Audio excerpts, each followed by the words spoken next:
Mark Tatum, Deputy Commissioner and COO of the National Basketball Association. Thank you so much. It's a pleasure to be here with you all. Dr. Richard Lapchick, thanks for being with us here on R&R on Sports. Thank you for having me. Civil rights icon, Dr. Edwards, how are you today? I'm doing a heck of a lot better than I deserve, I'll tell you that. Sports commentator, Scoop Jackson. Good to be back on with you all. Ian Griffith Jr., how are you today, sir? I'm good. How about you guys? It's R&R on Sports. R&R on Sports.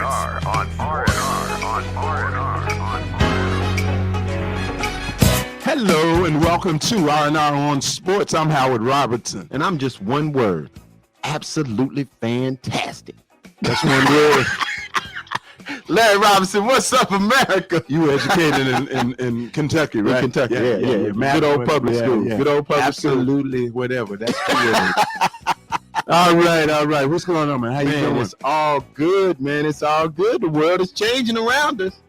So listen, even they try to do it on the down low.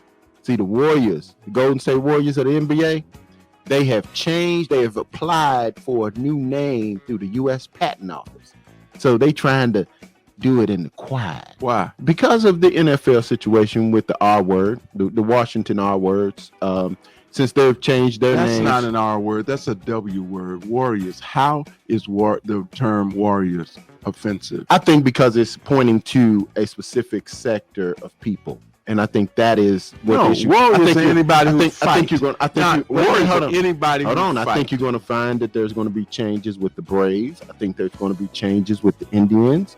I think you're going to move away. I think in today's climate, we're going to move away from these entities of putting an idea or using race as a symbol of a team or a professional sports team. You have a term that you have oft used on this show. Okay. Particularly when it comes to younger people, kids growing up and whatnot. Okay. And you call it the something of America. The wussification of America. That's how I look at that. I can believe that. I can believe that. Redskins is one thing. I mean, that okay. Goes without saying. Okay. But basically, what you're saying is that any reference to indigenous people, any reference whatever, other than indigenous or whatever, right, is offensive. That's just not so or right. Well, once again, I think you have to ask someone who is an indigenous person that they got a problem with. Ask them if they got a problem with Warriors. First of all, I don't want anybody telling me what's offensive to being as a black man. I don't want nobody telling me what's offensive because I know what's offensive to me. Now, once again, if they have said that this is an issue that they've been referred to as Braves, as Indians, and their images I'm talking about the word warrior. Or warriors. I'm talking about the word warrior. I still say if somebody calls you a warrior, are you offended? I'm not, but I'm not an indigenous person. You don't have to be. Now, you don't have to be. You understand? I don't understand the meaning and the connotation of the word. I don't want anybody telling me as a black man what's offensive to me. Nobody. I don't give a damn what it is. Nobody. So what I'm saying to you is, what the climate is that people are getting away from these indigenous names, and I'm cool with that. I really am. Because it's crazy. I don't want nobody calling Do you think they did any research among indigenous people, or do you think this is a knee-jerk reaction? It could be. I think that's they're trying to get ahead of it. They're trying to get ahead of it, and I can't necessarily say I blame them. I think it's excessive and crazy. We're gonna look like we might get some NBA. You know, they done bought Issa Rae. They done bought Issa Rae out there to do all kind of little, they got the computer-aided tricks and whatnot, and graphics and whatnot, where she's sitting on the bench, hitting, Russell Westbrook and talking about how she missed the basketball and won't come back. We'll see. Well, I'm kind of excited about that. I'm kind of excited. You don't think it's going to be any basketball? Well, let's talk about it when we come back. Listen, I tell you what, if I was a WNBA player and playing in the dream, playing for the dream, there wouldn't be any basketball for me. Let's talk about that. Let's talk about it. We'll be back for more on our own sports after this.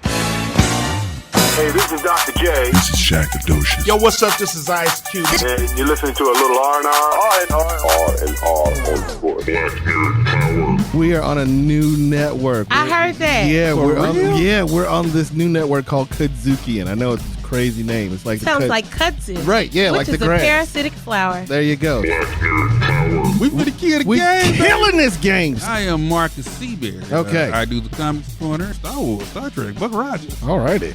Show my age on that one. My name Cardi B and I'm from the Bronx. No, we're not for real. My name is Kimber. I love pens. I love books. That is what I bring to the show, as well as cuss words for these raggedy On the KUDZUKIAN Network.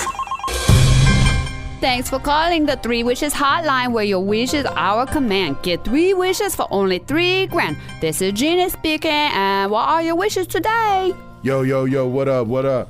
I need to get 3 wishes granted. That's what I'm here for, man. Get 3 in the can for only $3,000. I wish the Denver Broncos practice squad hadn't got paid before Super Bowl week. Because then, I wouldn't have that little situation I had and stuff. I wish that girl hadn't have been so damn fine. She had that Serena body. It was like, pow, pow. I wish I still got my Super Bowl ring, so I can show my boys and stuff back at the crib. Oh, you no get no suit from Peyton. All right, I scratch out payday like it never happened. That girl is now skinny, ugly, with bad skin and breath, and you'll get a Super Bowl ring. Now, it might be from Super Bowl 5 instead of 50, but it beats nothing. That'll be 3 G's. Now, what's the name on your credit card? I ain't got no credit card yet. But the name on my EBT card is Ryan, R. Murphy. You are the weakest link. Goodbye. Thanks for calling the 3 Wishes hotline, where your wishes are command. Get 3 wishes for only $3,000. This is Ginny speaking, and what are your wishes today? Shalom. I want my 3 wishes granted immediately. Well, all right, mister. Have no fears. Your wishes are granted when your payment clears. They better be. Number 1, I want the Cleveland Cavaliers. I wish they'd lose every game from now on. To the end of the season? Hell no. Forever. Number 2, I wish that little scraggly hair on LeBron's head to fall out all over the floor. Even the implants. I want him to go through his life ball as a cue ball so everybody can see that lopsided head he's been trying to hide.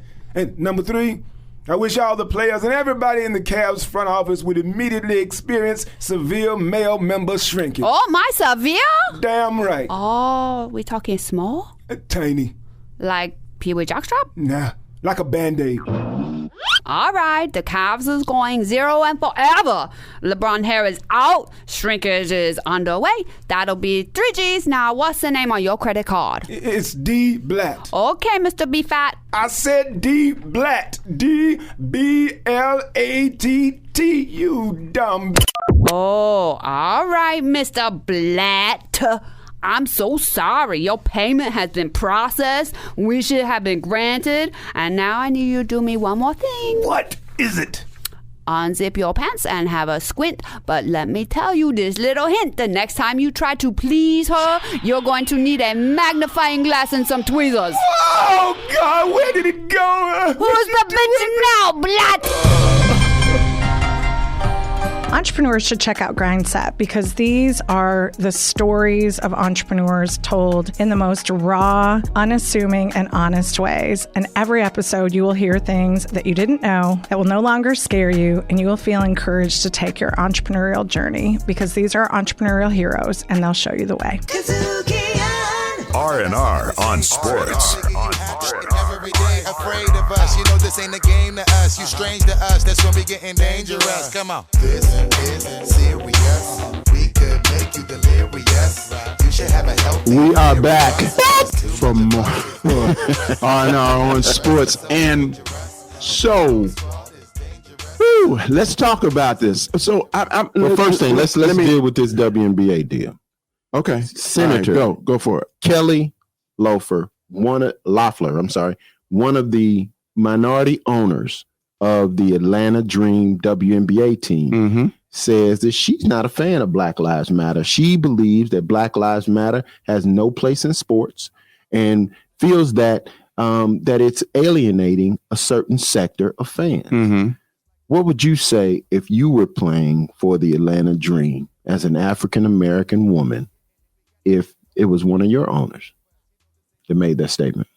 That's a great question. If I was there, what I would say or do.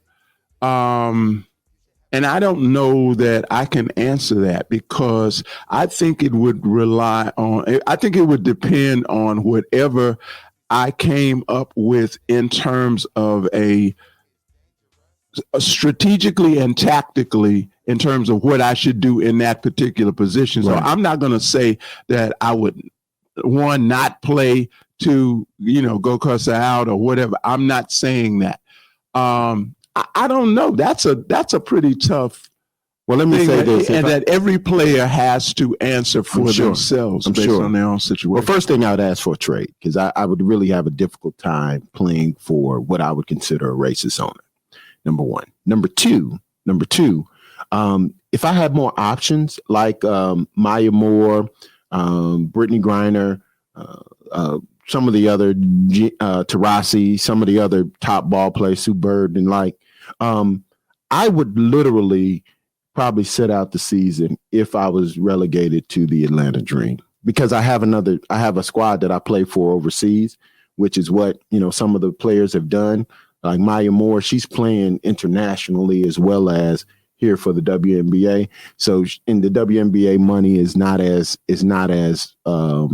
long as some of the some of the European and other leagues for women basketball. So I probably would take a seat and see if I could get traded away from Atlanta until they make a move as far as her being in her ownership. Well, I think that it's indicative of, and I hope people are taking notice and understand, it's indicative of racism dies hard. Yeah, it does. Okay.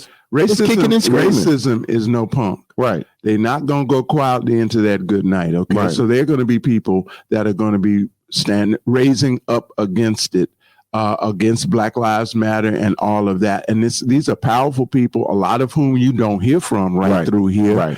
Well, like we've not heard from any NFL owner at all. You won't. And you won't. With 70% of the league. Will be mum. Well, I think what that has done is force players to really stand up and stand out and be boisterous as it relates to Black Lives Matter and other issues that are affecting them, like this situation with them restarting the season with over 90 players testing positive and for COVID and they've not tested everyone. So this number 90 plus is going to continue to grow more and more as they do more testing. So you're going to ask these players to put themselves in harm's way.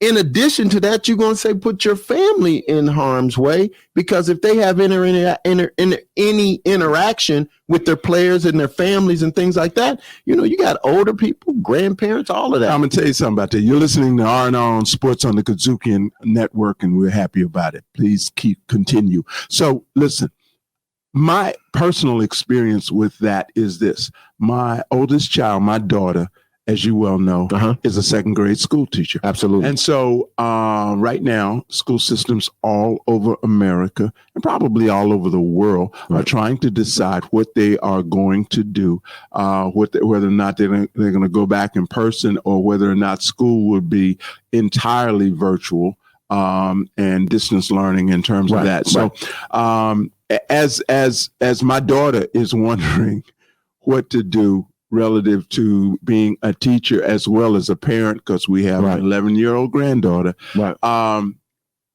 It occurred to me that one of the things that she is probably thinking about is how it will impact not only trying to protect herself from COVID, but trying to protect her elderly parents from COVID. And let me tell you why that became an epiphany.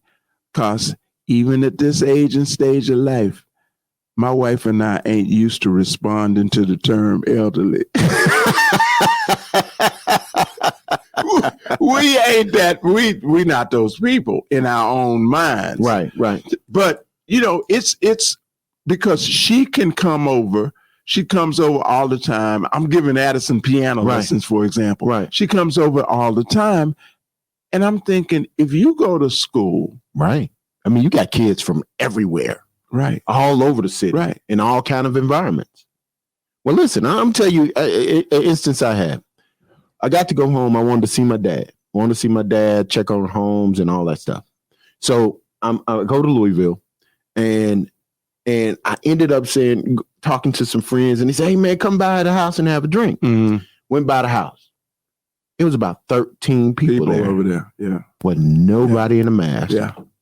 Nobody practicing social distancing. And it killed my trip because I didn't go get to see my great aunts. I mean, my aunts that are older. I mean, 80, 82, 83. I didn't get to go see any of them because I was like, wait a minute. I've just gone in front of with all these people and I don't know where they've been. So literally, I might end up being a carrier, which could end up doing damage to one of my don't put your mask on, bro. You don't put your mask on while you talking, bro. I just want to let America know that I ain't slipping. I am not slipping. So go ahead, finish what you're saying. Well, listen, no, I really had to monitor what I was doing because I was like, wait a minute. I could literally unknowingly affect all of my older aunts and uncles and whatnot. Mm-hmm. And so I literally had to social distance the rest of the trip, especially those that were elderly. Yeah. And I'm saying, man, this is not smart on anybody's part. But I also think the one thing they got to pay attention to with the NFL, back to the NFL, is that the fact that none of those men stood up to say that their lives mattered should let them know what's most important. It's about the dollar, and your lives still don't matter. No, you're expendable. Yeah. You're expendable. We got another set. We got another group coming next year. Yeah. So it's really interesting how this has come about. And I just think, man, that these players need to think long and hard. And those that can afford it, sit on out. Go. So you gonna leave your mask on for real? I am gonna leave my mask on through this through the end of this segment. So, but we got somebody we're about to talk to. Oh yeah, man. That a little something about. A little something about, man. Let me give you a quick scenario. No, growing up, you got time for that. You'll do that in the future. Oh, okay. Man. Let's see, man. I just get excited, man. We got one of my heroes, man. One of my hometown heroes. An NBA great, NCAA great, National High School Player of the Year great. His jersey is retired by the Utah Jazz. We are talking about Darrell, Dr. Dunkenstein Griffith. Man, and if y'all say, who is that? Then you're too young. Google. Need to stay Google around. and YouTube, baby, because I'm telling you, before you Google, he was voted. Now listen, CBS Sports voted him the number one dunker in college history. And what? In college history. Really? Number one college dunker in all of history. All right. Only here on R&R on Sports. He'll be right here. And we hope you are too. Stay right there. R&R right after this. Feeling the heat up in the street, rocking the beat. Step up in the club, take me. Hello, everybody. This is WNBA President Lisa Borders, working with all the good folks at R&R Sports. Let's go. Riffin' on jazz. When two friends get together to kick it about jazz, it's called Riffin' on Jazz.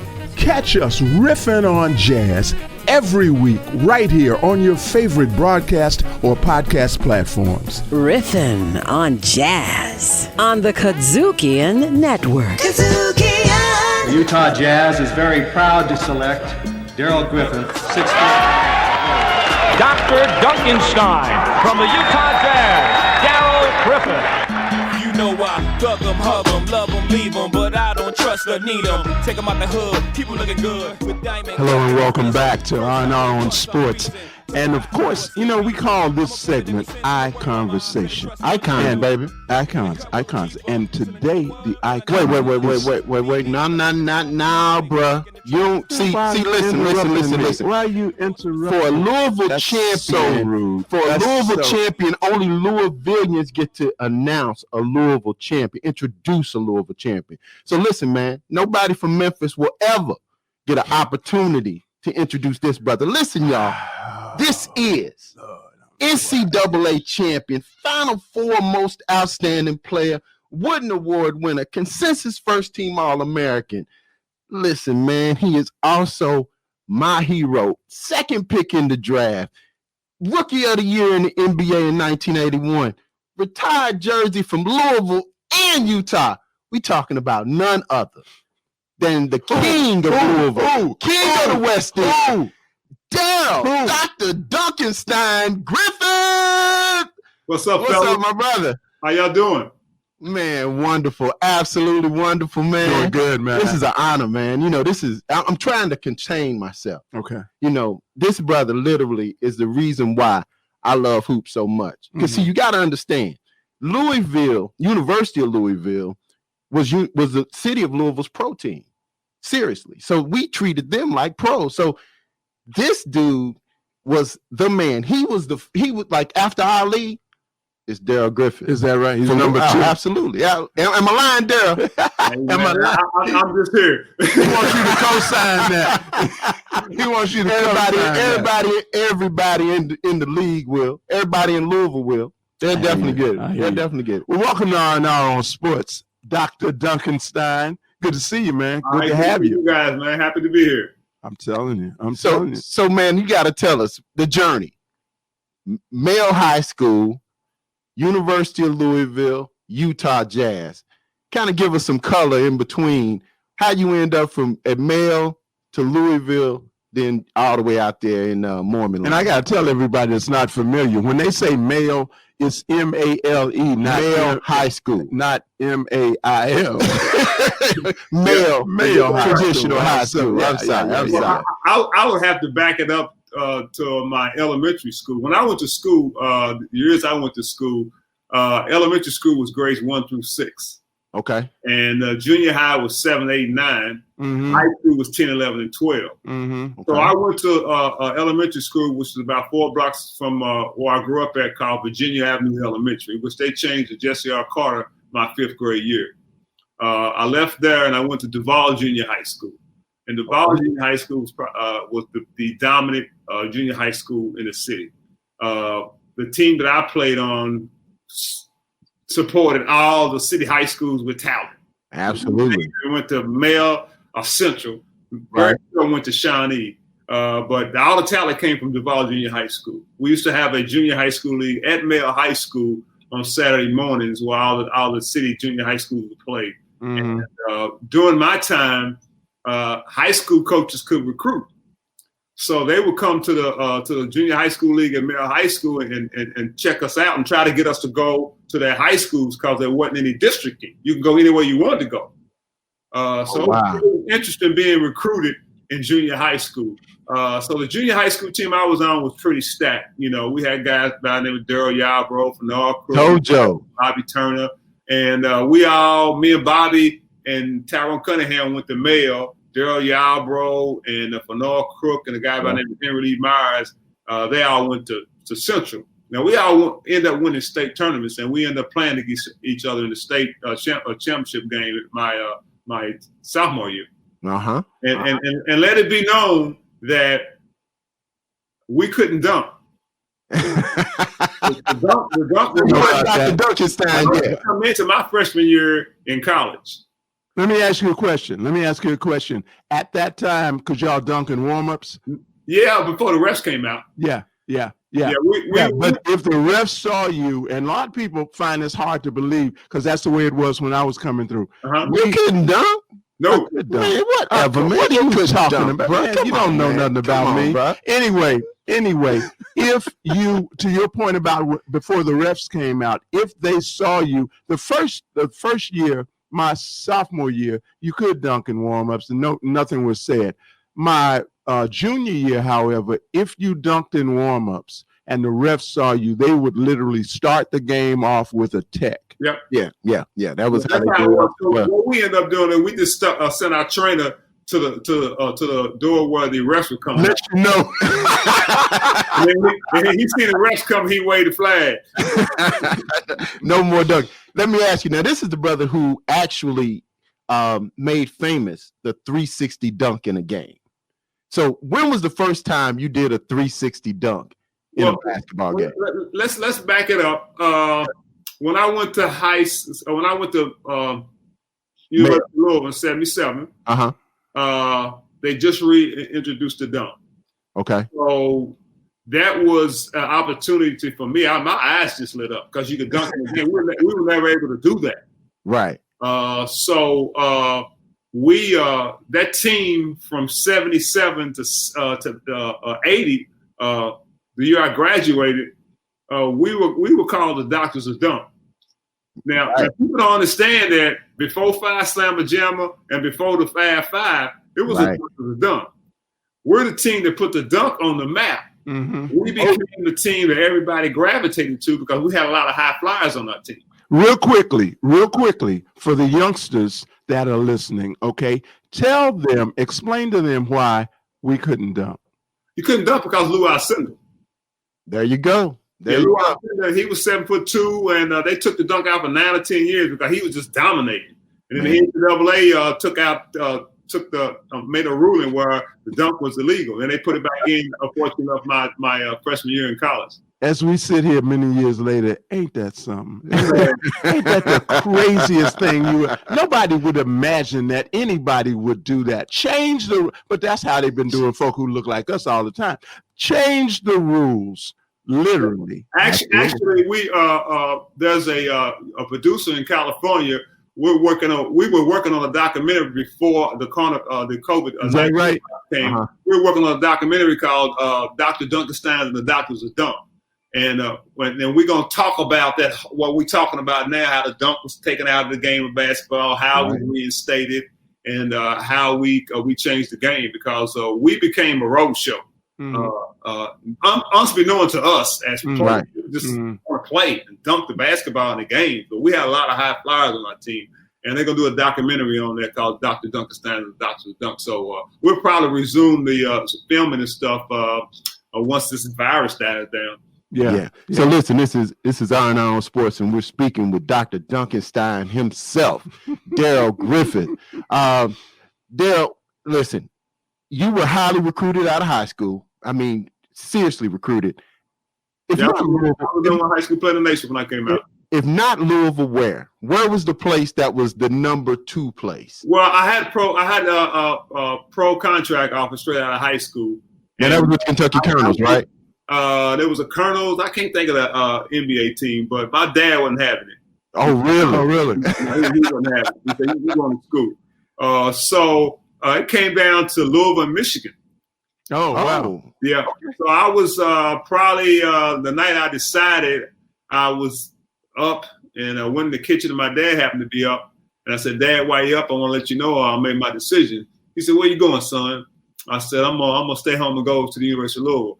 He looked at me and said, I knew that, and walked away and went on back to bed. I knew that all the time. Now, something that was always rumored was that there was a package deal. There was you, Coach Wade Houston, and Bobby Turner. Was that a pack? Can you shed any light on that? Whether the package we started out at Virginia Avenue Elementary School and went to Duval Junior High School, and then we went to Male High School. So we were planning on going to the same college together. But what ended up happening is the University of Louisville ended up signing Coach Houston as an assistant coach before we even signed. Oh, really? Coach Houston was the first African-American basketball player for the University of Louisville's basketball team. Right. And so they ended up signing him as assistant coach. And so it was just me and Bobby left. And I made Bobby made his decision before I did. And Bobby signed with Oklahoma State with Steve. Really? Steve Smith and Shawnee was assistant coach to Honeybee. went to Oklahoma State and coached. And he had already had Darrell Yarbrough and Wayne Golden and Ronnie Daniels down there.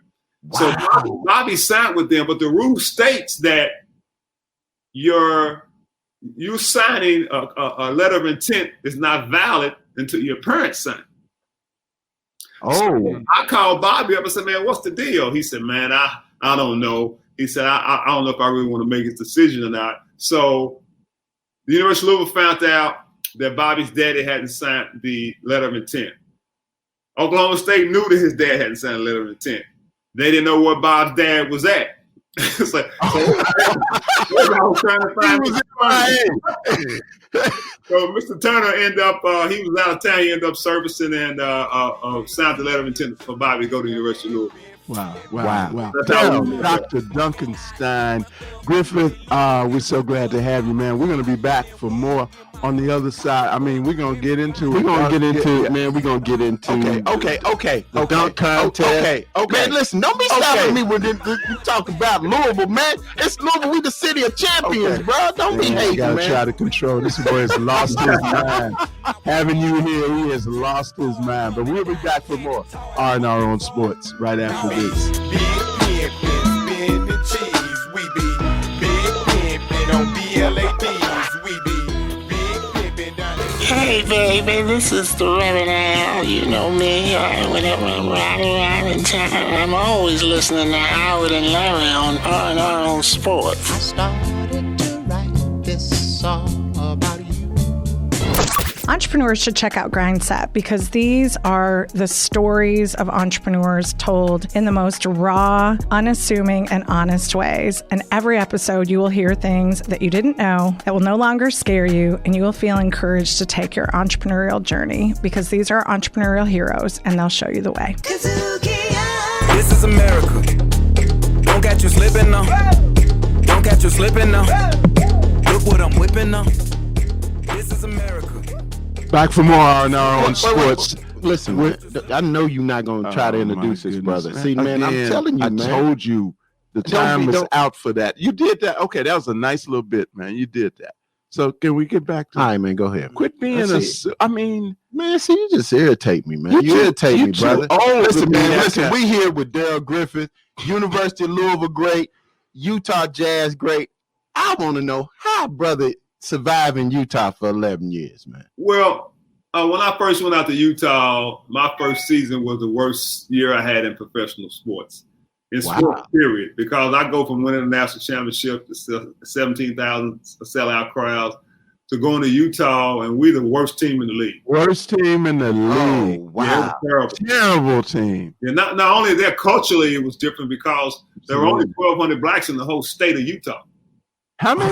1,200 in the whole state of Utah. Goodness. And most of them were in Salt Lake City at Hill Air Force Base, and then the other portion of it was in Ogden, Utah. They had another military base there. So socially, how did that play out? I mean, obviously, after a while, they knew you were you, and so I'm sure you got treated with great respect. How was it initially? Well, initially for me, I always tell the story that I stayed in the hotel downtown until my condo was ready. Mm-hmm. And the hotel was called the Hilton Hotel, which is right off the expressway. You get out the I-15 and it take you right into town. So after practice and stuff, practicing with the fellas, I would go back to the hotel, and they had a Chevron station there, had a convenience store in there. Mm-hmm. And I walked over to the convenience store, and I see this brother and his Cadillac pull up. Mm-hmm. And I'm like, cool, I can go up to him, man, and find out what's going on because the only black I see is at practice. So while he's putting gas in his car, I go up to him and say, hey, man, how you doing? My name is Darrell. I'm in town. I don't see too many of us, man. Want to get some advice on what to do and where to go at while I'm in town. He said, man, brother, sorry about your luck. He said, I'm from California. I just got out. I'm getting the hell out of here. And they treated me well. It was just rough for me coming from an environment. In Louisville's got a big African American culture. They had one black barber named Billy, and no radio station. No black culture there at all. None. Right. Wow. So Wow. And you spent a whole 11 years there, man. It was a difficult transition. So, as each year went on, it got better, right? But you just had to, I came out there to do work, man, and that's what I did. When the season was over, I flew back to Louisville. This is R&R on Sports, and we're speaking with University of Louisville and Utah Jazz great Darrell Griffith. So, talk a little bit about the transition, how you guys kind of came from worst to first. I was your teammates and your coach. Talk about that. Okay, I was drafted by the Jazz, first round, second pick. They had already had Adrian Dantley there. Mm-hmm. And they needed somebody to compliment him because AD was a beast. He gave you 30 every night. Right. So the way the draft went was I was represented by the guy by the name of Bob Wolf. Bob Wolf was the agent of his time. Everybody like David Falk and them, they always reference Mr. Wolf because he kind of set the stage. Right. So his clients doing when I played was Joe Barry Curl. He was the number 1 pick, and myself. He had a lot of other clients, Otis Birdsong, Larry Bird. Mm-hmm. But anyway, initially, the way the draft was supposed to go down, Mr. Wolf, at one time, he had represented damn near all the Celtics. And him and Red Auerbach were real good friends. His office was in Boston. And Mr. Wolf called me up and said, hey, it's a good chance you can go to Boston. I said, what do you mean? He said, Boston's got the 3rd pick, but they're going to try to make a trade. He said, Red needs a big man and a shooting guard. So what Boston did was Golden State had the number 1 pick. Now, Boston had the number 1 pick, and they traded the number 1 pick for Robert Parrish. Mm-hmm. That means that now Golden State's got the number 1 pick, and Boston's got the number 3 pick and the big man he needs. Right. Robert Parrish. So the 2nd pick was Utah, and they was figuring Utah was going to take care of McHale, and then the 3rd pick would have been me, and Red would have had his objective. He got the big man and the shooting guard. Right. 3 NBA championships later, Boston takes. Utah takes me, and Boston takes Larry McHale. McHale, yeah. Oh, wow. That's great. That's crazy stories, man. The backstory. Absolutely. So when you made famous the dunk, the 360 at Louisville College. So once again, when was the first time you did the dunk? And then secondly, what was it like pulling it off in the game? Well, I was the first one to do it in college basketball, period. And I've been doing it in high school, doing different dunk contests. But in live game action, I was the first one to do it in game. Wow. That was one of my repertoire that's been Dr. Dunkenstein.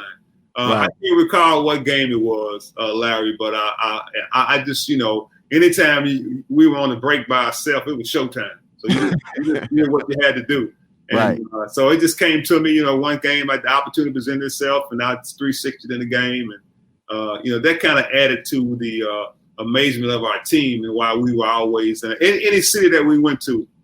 When we got in town, it was Dr. Dunks in town. Whether it be Memphis, whether it be St. Louis, because we had that stigma about us, which was fun for us. But it was something that we enjoy living up to. Tell them how tall you are. I'm 6'4". 6'4". Okay. So talk about what it was like, that dunk contest from '84, I believe, that they're still talking about now for the fans, so you understand the magnitude of this dunk contest.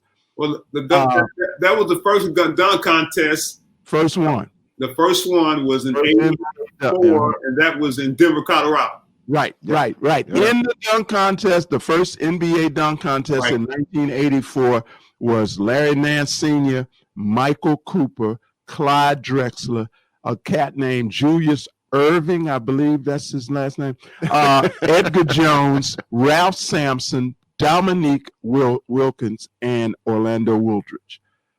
That's crazy. Yep. That is absolutely crazy. And excuse me.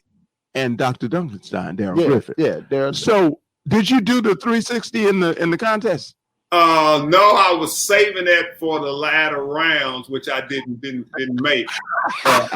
You didn't come with your strongest stuff first. No, I had some other ones that I figured could give me points, and then when the latter round, that's when you bring everything else out. But what happened was, people don't realize how high Larry Nance can jump, and he's 6'11". Right. He was crazy, man. His dunk for him, and I think it was him and Doc in the finals. But here's what the young people don't understand. Back in the day, in the dunk contest, we wasn't throwing the ball in the air and bouncing everywhere. It was ball in hand. Right. Everything was ball in hand and created with the ball in hand. Right. We didn't bounce the ball. We didn't throw it up in the air and let it bounce. We didn't jump over no cars. We had to have the ball in hand. Well, listen, Darrell, you also was a big portion of people talked about the fact that you couldn't palm the ball in college. Now, listen, bro, I saw you at the dunk contest. There were several times you bounced the ball and palmed it. So you stopped it. Did your hands grow once you went to pros, man? It's called stick 'em. No. Seriously. Listen, when you were warming up for the dunks, I couldn't use it in the game, but in dunk contest it was all cool to use. But stick 'em and you put it on your hand, help you grip the ball when it was slicker and wet, and that helped me grip the ball at the time. But I could never palm the ball. Now, were you? Wait a minute. As I look at these cats, were you the shortest guy in the contest? Yep. Yeah, but he also had a 48. Oh, yeah. He had a 48-inch vertical. But these cats could fly. Yeah. They could literally fly and soar. That's Clyde? True. Clyde Drexler, man. Dr. J. Dr. J? Oh, my God. And Larry Nance won it. So Larry Nance won it looking in the rim, man. He was doing some crazy stuff, man. Yeah. Well, listen, man, let's fast forward to today. Where do you think you would play coming out of college with positionless basketball? You got, I want to ask you what you think about positionless basketball. Well, it basically is professional sandlot. That's all it is. I like that. It's professional sandlot. That's how everybody plays in the playground. You go on the playground, everybody's playing that way, playing that. Right. It's so much supreme shooters. The game is so much exciting. You got so many people that can shoot the basketball. The big men are so versatile now. With KD be able to shoot the basketball. I mean, if you're a big man now, you got to be able to shoot the basketball. Yeah. And you got to be able to defend. And what it does is that when you take a big man from the basket, he could be 7'1" with a wingspan, but you take him away from the basket and he's 6'6", 6'5". Right. Because you gotta give up something because the guys can go around you. Right. And we used to, there was a term that was always used in professional basketball. It was called draw and kick. Penetrate, draw, the man come through, you kick it. So when I broke, I'm gonna give you a scenario about 3-pointer. In 80, when I first got to the Jazz, my first 2 seasons, I shot maybe 30, 40 3-pointers. And my coach, Frank Layden, told me in the 84 season, he said, you got range. He said, we're going to utilize that line. That line is out there for something. So I broke the NBA 3-point record in 84 when I made 90 for a season. Then I broke it again in 85, making 91. Okay. And that's not points. That's 3. Right. They made so the 3-point has just increased and increased and increased. So now that you got the 3-point line out there, and you'll stretch the defense out, and the philosophy is that everybody shoots the ball from the threes, then you got to defend out on the floor. So the big man's got to go away from the basket and defend. So that's why it's so much more exciting now. Everybody's getting to the hole because you really don't have that one rim protector unless you got a guy that is stable in the block. That's why you want big men like Anthony Davis and right. that can spread the floor. Right. Look at the Greek. He's taking it coast to coast. Right. AD can shoot 3-pointers. That's why That's why it's so valuable to have a big man that can shoot now. Absolutely. Wow. Absolutely. So 11 years in the league for you. What's your life like now? Tell everybody what Darrell Griffith's life is like now, and not right now. I mean, everybody got the same. Everybody right got now. the problem. They be at the house.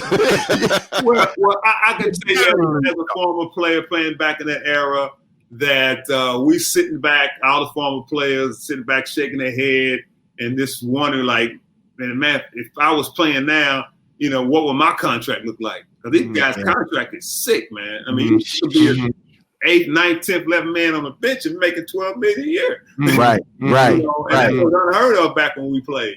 What was your largest contract? My largest contract was my last year. I made $1 million a year. My last 2 years. Okay. But and that was big money. That's huge money. But if you would look at my stats compared to the guy's stats now, I'd have been a max player. Absolutely. Absolutely. So we tease each other about that. Some of my teammates will call each other when doing this free agency and see all these guys signing for these big numbers, and we'd be like, "Wow." Try to put ourselves in that scenario, but it's all good, man. All right, I got my last patented question, Darrell. Here it comes. Listen, you coming to the Yum Center. They about to put the big statue. They unveiling the statue of you. Every superhero has to have theme music. What's the song they playing as you walking up? What's that song they playing? What's that cut that makes you feel like a hero? Oh man, that's a good question. I had to think about that, Larry. Let me see, man. It had to be a back in the day cut. One of my favorite ones. I mean, I would have to go with my spinoff, man. One of George Clinton's songs. There you go. Y'all didn't know Dr. Dunkenstein comes from Dr. Funkenstein. Exactly. He inspired the name. Absolutely, man. Well, thank you, brother. Thank you for taking this time. But no, wait a minute. Hold on. Howard has something to say that he normally says. Go ahead, man. Go ahead. Say. That. Yeah. Like you normally ask that dumb question you just asked. Yeah, okay, so I'll do mine. Go ahead. So, look, brother. Being on R&R is kind of like joining the mob. So whenever the phone rings in the future, you pick it up and you have a one-word answer. Yes. When we ask you to be back on the show. I'll be happy. I guess you got locked now, you come up robocall, you get no answer. Well, listen, man. Thanks, Darrell. Go ahead, man. Finish it up. No. We're done. I appreciate you being here, man. It's fantastic being here with you being here and just teaching, man, and people have to be, especially younger people. We love the opportunity to expose them to real players. Greats, man. The greats. Real greats. It was real difficult for me not to just fan straight out, man, because I'm serious. You did. Well, I mean, what you call what you did? I'm trying to maintain myself, man. This is like a moment with my hero, man. All right. Appreciate you being with us, man, and we'll be back for more. All right, everybody, take care, bro. All right, now, take care, Darrell. Back for more right after this.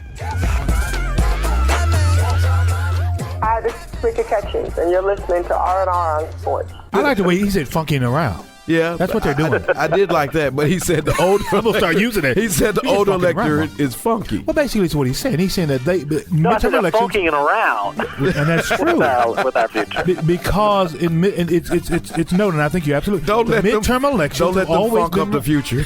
Oh my God. Now it's time to say goodbye to all our family. MIC. See you real soon. KEY. Why? Because I don't like your ass. And I got to get away from you. Because I left you hanging at you. Yeah, see, man. Man, with friends like you. That's right. You don't need no enemies, bro. You don't need no enemies.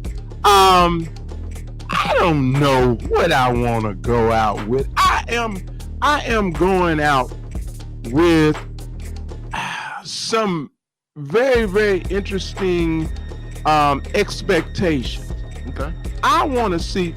So they took they tested something like 326 or something people down in Orlando relative to the NBA and the bubble and all of that.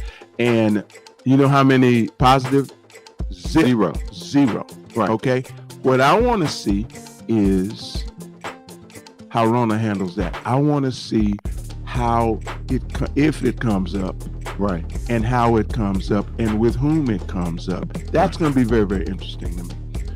Well, listen, they're starting with a pure environment. It's not there, or so nobody tested positive. Right.